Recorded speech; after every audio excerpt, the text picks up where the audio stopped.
April 12th, 2019. To the ancestors who I have not met.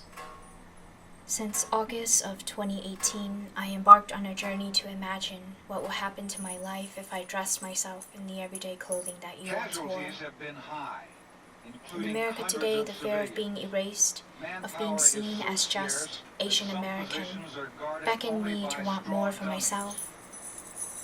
I have so many questions for you, like, the Hmong attitude how did is you that see this is his homeland. They're here others? and they're fighting because How this did is their others homeland. see you? They lose this, You know, there's no place others, else for them to go. meaning non-Hmong.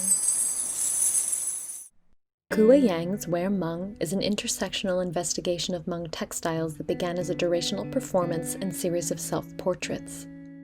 Yang has an obsession with what she terms the traditionally dressed Hmong female ghost, a saturation of images that have become synonymous with representations of Hmong culture. Yang enacts the expected labor of Hmong women and girls to embody this image, letting the ghost take possession of her body. We see other ghosts throughout the space dressed in celebratory Hmong clothing.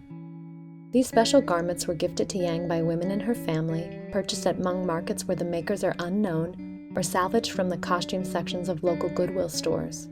Inspired by this particular outfit featuring a beaded fringe with French Indo-Chinese coins, Yang created what she calls beaded American money, covering the walls of the gallery with a currency of violence both past and present.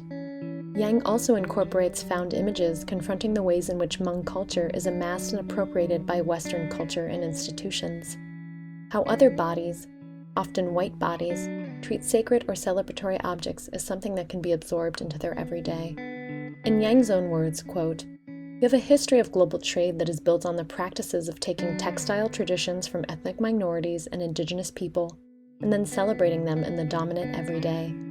This colonizing of goods for the greater good renders invisible the bodies that they belong to or that they were made for specifically.